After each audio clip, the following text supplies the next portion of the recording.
Okay, good morning. Madam Minister, former Prime Minister, His Excellency, Ambassador of the Czech Republic to OECD, your guests, and especially, of course, the members of the OECD review team. Of course, I would like to welcome you here also on behalf of the white paper team, who's all present here today. You have heard about the history of the white paper and quite difficult political context of its preparation. Probably some of you do not realize we had 5 ministers of education during the time of the preparation of the white paper. And I count twice, Madam Kopicova. Paulo Santiago, former director of the OECD Tertiary Education Review Project, provided us with a broader international context in which the blueprint of the Czech tertiary education reform has been prepared. This morning we will get truly independent feedback from the OECD review team, and later today we will receive the feedback from representatives of the 2 bodies representing Czech academic community.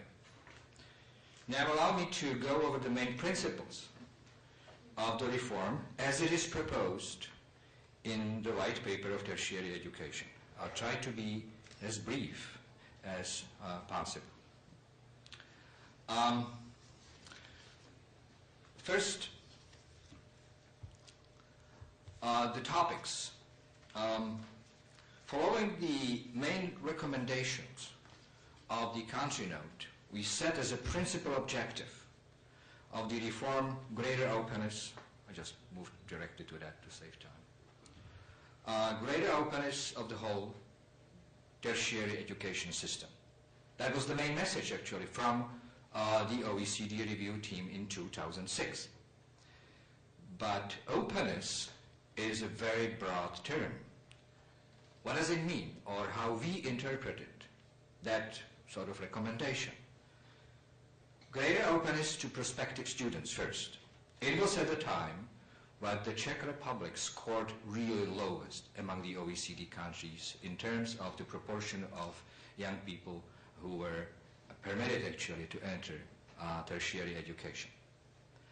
Greater openness of schools towards external stimuli, which requires changes in governing higher education institutions. Greater openness towards principles of financing that would create environment for competition between or among higher education institutions. Why we need competition, of course, to increase quality. And greater openness to students from so far disproportionately represented socio-economic groups, which requires new principles and completely new principles of the students' financial aid. So this is about openness. We believe that if we pursue this goal and we succeed, the entire system will be much more efficient than today and much more dynamic than today. We also assume that if we succeed in pursuing these goals, we will increase accessibility and equity. And these 2 goals are, of course, interrelated. There are other conditions to be met if you want to succeed. First of all, we have to reform our RD system, and especially its financing. And this reform has been launched and is on the way. So we hope that it will help us to differentiate higher education system and also finance research universities. And one reform which is still ahead of us, and we just dealt with it very briefly in the white book, and that's reform of secondary education system. Because if we want to solve for equity and leave our secondary education system as it is, that is really differentiated and stratified, we cannot succeed. So the main objectives of the reform: to increase efficiency through competition, to increase competitiveness, to achieve true and rich structural diversity, to transform the existing supply-driven system to a demand-driven system of tertiary education, to increase private contributions for the costs of tertiary education, to align better with the labor market changes, to develop stronger partnership with business and industry, as it is recommended by OECD review team from 2006, and to increase, of course, as I already mentioned, accessibility, reduced inequity. What's the logic behind the white paper? As I said, there are four main goals: greater openness, competitiveness, equity, and dynamics.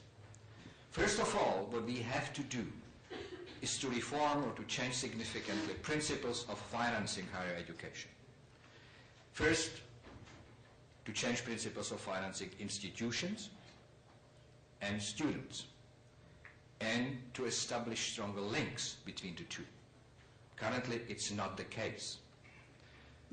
The second segment of the reform, extremely important, is to change the principles of governing and managing Czech universities. As I said, the RD reform is the reform or process which will help us to differentiate or achieve higher levels of diversification of the whole system. That is, we hope that the new principles of financing RD will promote the establishing typical research universities in this country. And diversification, again, will help us to establish differentiated and very efficient system of governing universities. So financing. Public funding will remain, of course, the main principle and main source. That's the must, and that's Central European principle. But we want to introduce cost sharing, differentiated and deferred tuition fees. And of course, as I emphasized, and also Paolo acknowledged that, we definitely have to bring in a completely new system of students' financial aid. The public funding of higher education institutions will be still based on a block grant, as it is currently. But the block grant, the formula funding, have to be, let's say, modified or fine-tuned. First of all, we have to emphasize the contractual principle. We definitely wish universities can do their planning, strategic planning. That's why they have to know how much money they might, under certain circumstances, to have in a year from now, 2 years, and 3 years from now. We have definitely open space for the role of demand signals to create conditions, as I already emphasized, for competition between higher education institutions. To increase the role of outputs on financing institutions, that is not only in quantitative terms, so how many students are admitted, but also in qualitative terms. That is, what are the labor market outcomes of graduates? To establish permanent evaluation of quality and performance of individual institutions. We have to carefully think about our criteria of eligibility. We believe that what we recommend, that the basic education grant, that is the teaching allocation per student from public money, can be provided for the same person only once for each level of tertiary education and only for the standard length of study. No more students who stay in the system 5, 6, 7, 10 years easily. That's not possible if you want an open system for more students coming into the system. We have to create incentives for diversification. That's the must. So far, it's not that there are no incentives for the establishing bachelor degree professional-oriented programs.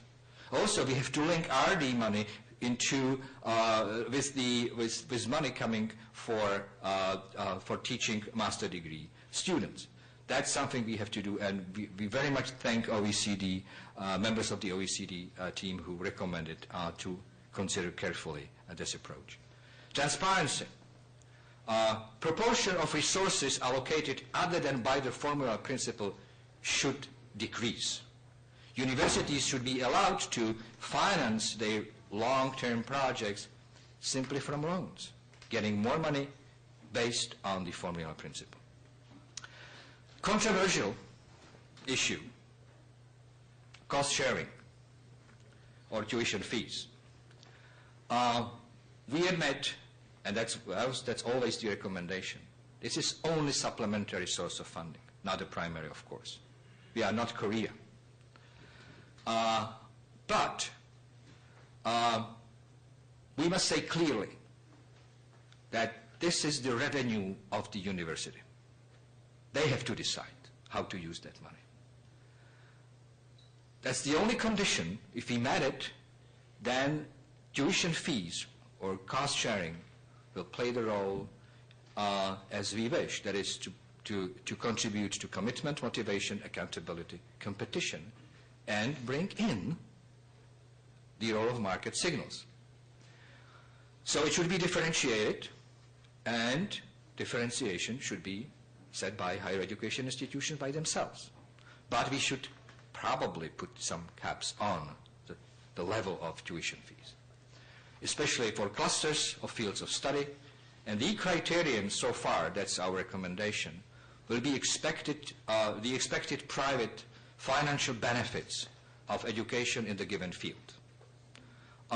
We also believe that tuition fees caps should be put on different levels for BA and MA programs.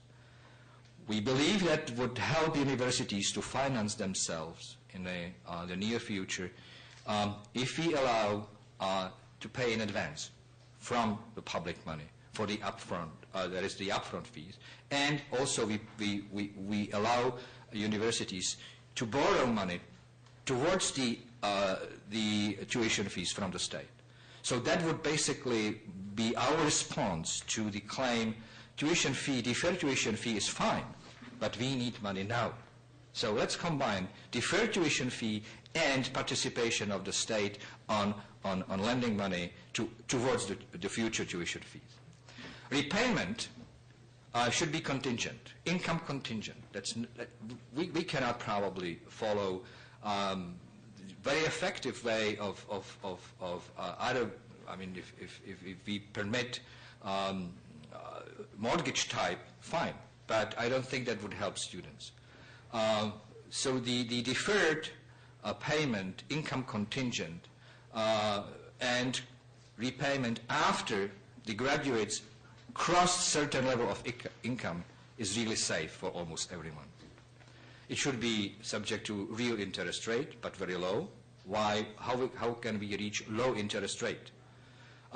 If we administer deferred tuition fees through tertiary education funding and administrative center, which will be linked to personal tax system, we believe that the risk of default will be pretty low.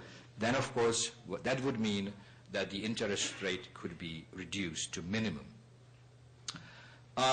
So the slogan I really like much, and I borrowed it from Nick Barr, who is going to talk later today.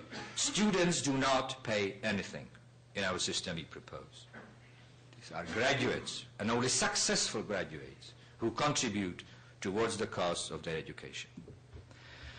Why we want to establish the Tertiary Education Funding and Administration Center? We believe that it has to play several functions. First of all, it's a center information system for everyone who is engaged.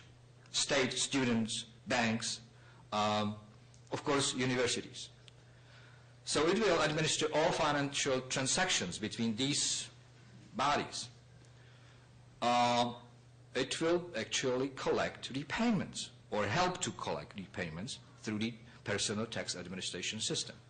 And it will analyze the data on the system, providing information for everyone who needs that information. Again, students, universities, states, etc.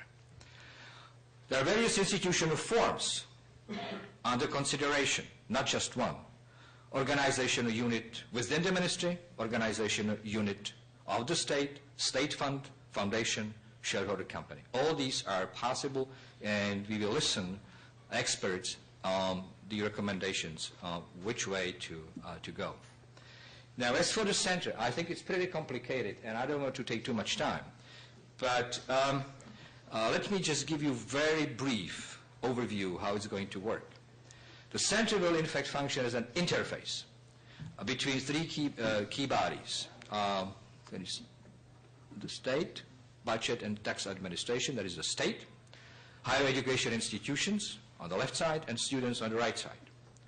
For example, what will be the basic educational grant from the student's perspective will become a basic component of a block grant from higher education perspective. Basic education grant, from students' perspective, will be associated with basic study grant, that is universal support for every student who is eligible, which means the student who fulfills the study obligations. The center will test eligibility for basic study grants, social scholarships, will provide student loans, and administer deferred tuition fees. The center will provide advance payments for higher education institutions for deferred tuition fees, hopefully. Also, the center linked to personal tax administration system will be engaged in the process of repayments, that is loans and deferred fees. This is still in the air, and we hope that that center will finally get support. Management, another critical point. We believe that we really have to increase higher education institutions' responsiveness to external stimuli, to changes in the labor market, to the needs of external stakeholders, that is public sector, as well as employers, business and industry, and especially to global trends in research and innovation. We have to balance powers and responsibilities. It's a very topical issue now, as many of you know. That is, the management and academic self-governing bodies should be clearly set powers and responsibilities. Rectors and deans should know what is their right and what is their responsibility. And also we should balance responsibilities and powers of rectors, boards of trustees, and senates. We definitely, and that's the main goal, would like to eliminate constraints to make strategic decisions at the level of higher education institutions, apply strategic management, and target resources, that is human and financial, to build competitive advantage. What are the principles of change? So we would like to implement a shared governance model. What does it mean? Clear, more clear-cut division of roles and responsibilities between institutional management and academic self-governing bodies, more institutional autonomy in choosing strategies for development, but more accountability towards major clients and stakeholders. Concrete model of governance will be chosen by the higher education institutions, of course within the few, or I don't know how many models we will recommend, but there will be quite freedom to choose the model of management. The main bodies, Ministry of Education, of course, will be a major player, but we believe, and still has to be debated, about its rather strategic, not steering roles. I will talk about it later, why we are not very much in favor of leaving the steering responsibilities on Ministry of Education. It should be very active in policy targeting and reform coordinating roles.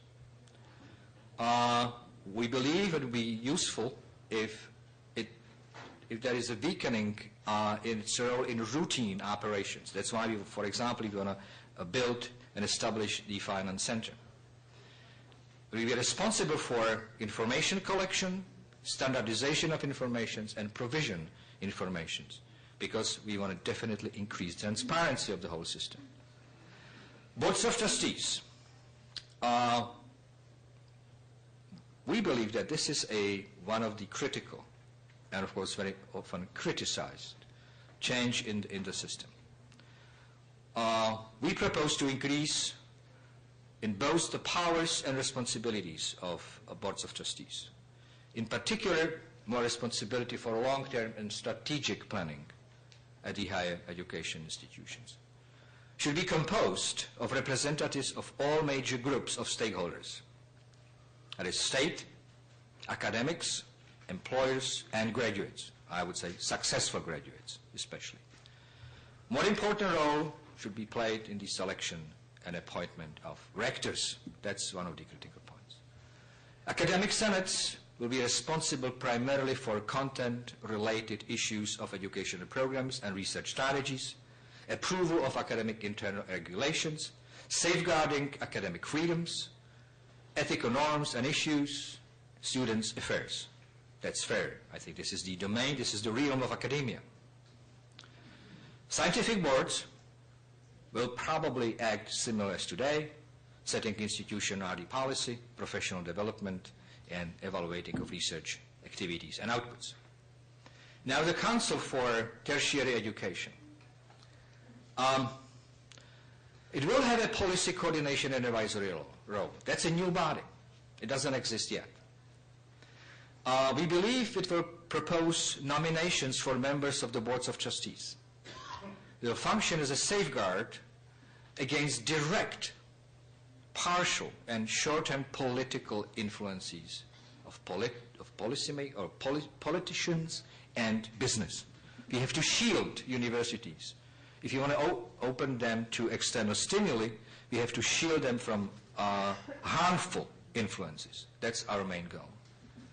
It will express views or evaluations on the principal documents of higher education institutions, participation in quality assessment criteria, that would be the critical role of it. Now on the membership. Members should be representatives of the academic community and external stakeholders, basically half-half. And members should be appointed by the government. And of course there may be claimed this is another political influence, but if someone proposes better solution, why not to discuss it? So how the model will work? This is very schematic and I would say simplified view. But just to give you a hint what we have in mind when we talk about sharing the governance at the level of higher education institutions. The diagram in fact shows that three main relevant groups of stakeholders. There is academic community, external stakeholders, that is business, industry, and other clients of the system, and relevant ministries should participate on governing universities that would allow strategic management while preventing any of them to grip too much power, challenging academic freedoms. Representatives of all three main stakeholders are present in the Tertiary Education Council. It will play a key role in nominations to boards of trustees, whose members will be appointed by the ministry as today. Boards of trustees and academic senates should have an equal role in selecting or electing rectors, who, in cooperation with faculty senates, would be responsible for selection of deans and other key officials. So basically, that's a very schematic and I said very simplified view, but it gives you a hint how we consider about changing the system of governing Czech universities. Equal opportunities. As you know, the Czech higher education, but not only higher education, but also secondary education, is very selective. Student at the higher education level is viewed as a dependent child. That's not, in our view, a good starting point for building financial support to students. There is extremely high burden on household budgets in students' families. About 70% of all incomes or spending of students come from parents or their own income. compared to Sweden, where it is less than 40%. So that's not the situation we would like to stay in. We believe that welfare benefits, which are currently targeted predominantly through parents, should go directly to students. Of course, there are currently schemes or packages for students provided by banks in terms of loans, but this is not acceptable. If they have to pay some 12, probably 13% of the interest rate, who can afford that? There is an absence of basic study grants. We want to introduce that, and a very low proportion of recipients of means-tested scholarships.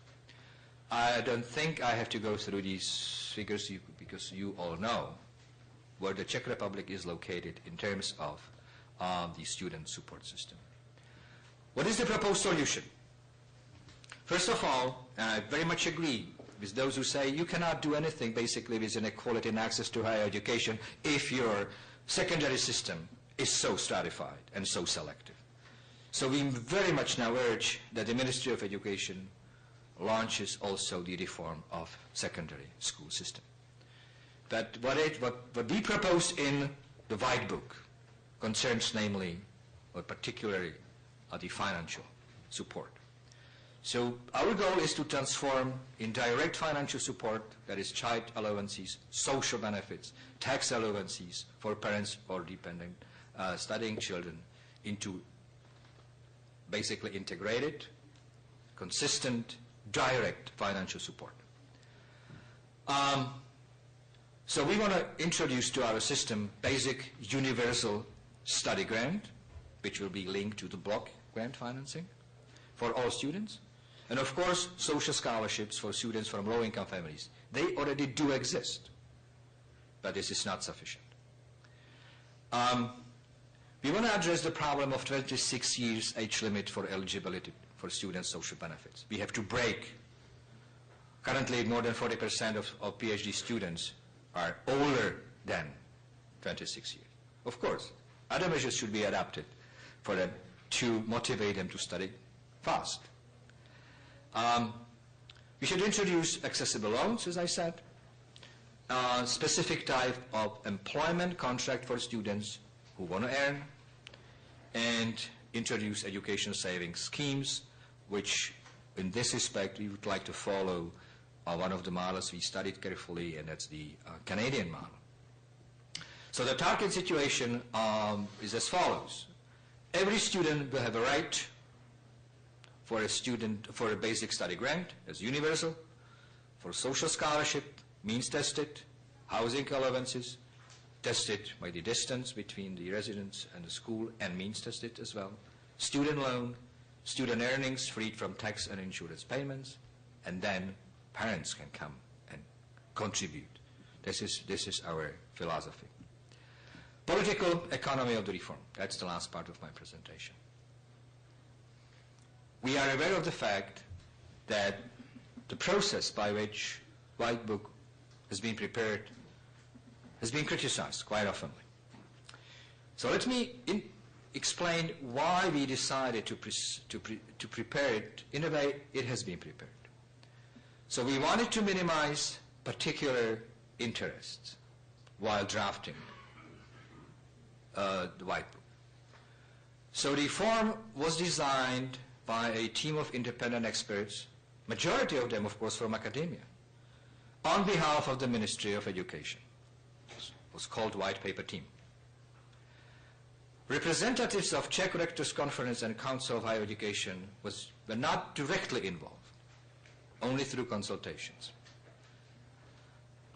Reform is built on objective evidence.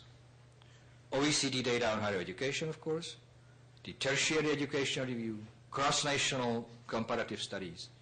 And of course, we wanted to know what academic community think about it. So we ran surveys among academic staff and students.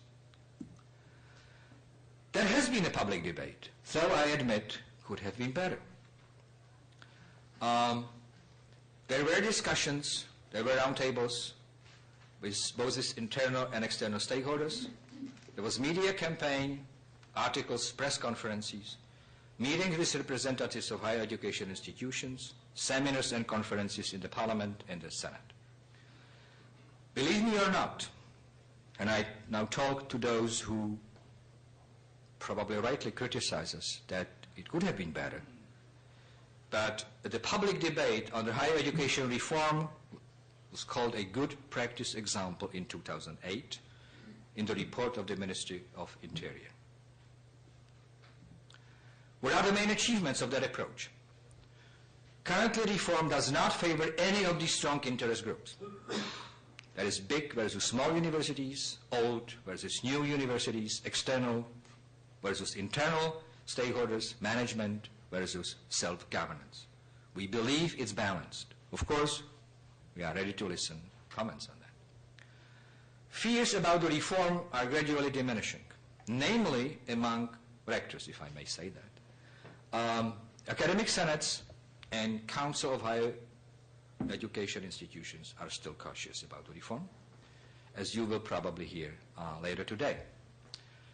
On the other hand, external stakeholders, that is employers, business, strongly involved, have been strongly involved in the building political and public support for the reform, and I'm happy they are here today as well. I will participate in the panel. There has been a strong support from the Ministry of Finance because we coordinated the reform of financing higher education institutions with the Ministry of Finance, and Ministry of Labor and Social Affairs, whose experts participate on the creation of the new system of students' financial aid. And there has been a strong support from RD Council, who was responsible for implementing the RD reform. Opinions of the academic staff. One of the surveys has been done already, and we have the results.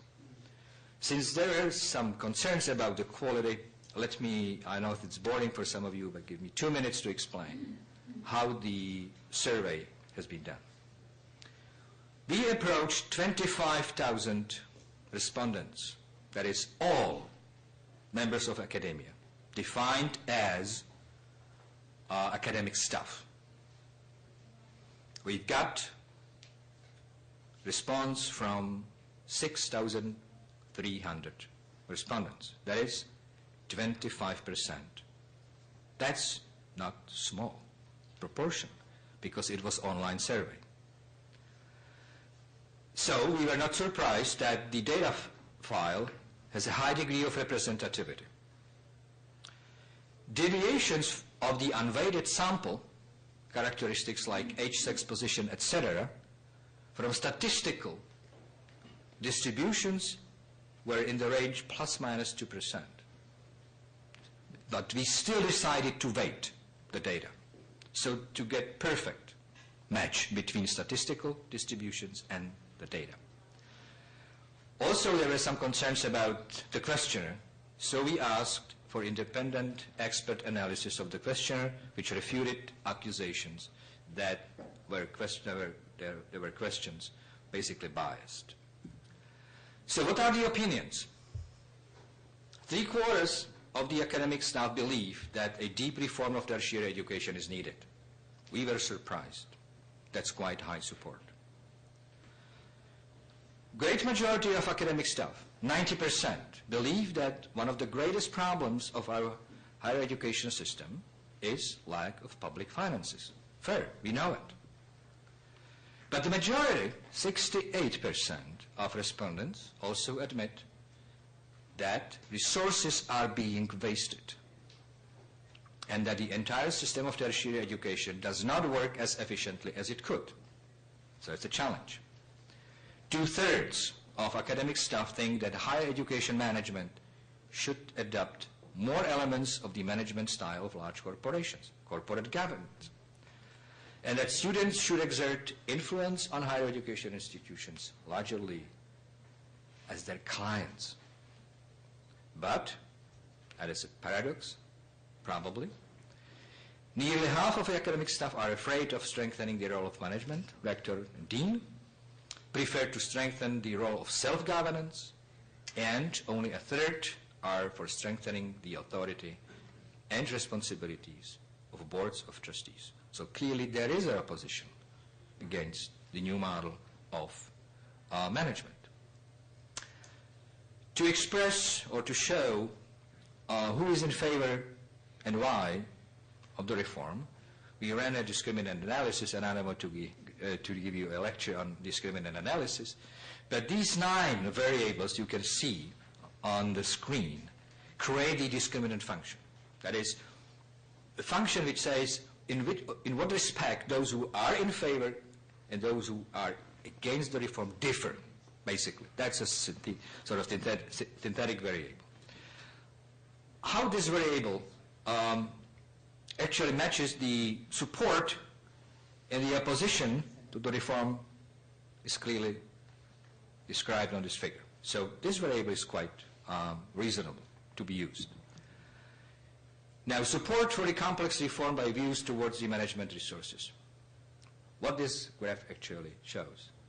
Those who see poor management of resources, low efficiency of the whole system, are very much in favor of the reform as it is proposed. Because these 9 variables I just showed basically follow what has been recommended by the White Book. Those who don't see that as a problem are less in favor of the reform. That's obvious, and it's good to know. Was the support for complex reform by views towards the definition of roles of different bodies. That is, if those who think that roles of rectors, boards of trustees, and academic senates are poorly defined, they want to see reform, of course, because they believe the system has to be changed. Similar result concerning the view towards the role of senates in operational management of schools. Those who believe that influence of academic senates in the operational management is too strong, they want to reform. Of course, those who feel it's okay, they oppose. The same for strategic management of higher education institutions. Those who see low level of strategic management of schools would like to see the reform, more than those who think it's okay now. So what is the conclusion? The majority of academic staff is in favor of the deep reform of tertiary education system. Good news for us. Though in details, and I just presented some of them, the views of the academic staff about needed changes differ from those recommendations of the white paper, obviously. We believe that, of course, every reform runs very often to disagreement. But if we found, basically, that those who are in favor have in their minds the reform in the way we had it when we drafted White Book, it's good news for us. But we are still ready to listen, of course, the recommendations. So I would like now to thank to the team I spent more than 3 years with. It was a great team, and let me name them here because they deserve the credit. František Ježek, who was former president of the Higher Education Council. Dan Minich, Jan Slovák, Jana Straková, responsible mostly for lower level education reform, but she helped us. David Václavík, Simona Weidnerová, Jan Zrzavý. But also, I would like to thank to those who were, every time we needed, provided their expertise and help. Tomáš Kopřiva, Miroslav Ludvík, Petr Kolář, Jana Mačáková, and Jiří Nant. That was a great team, and I hope now that our biggest reward to us would be seeing the reform being implemented. Thank you very much.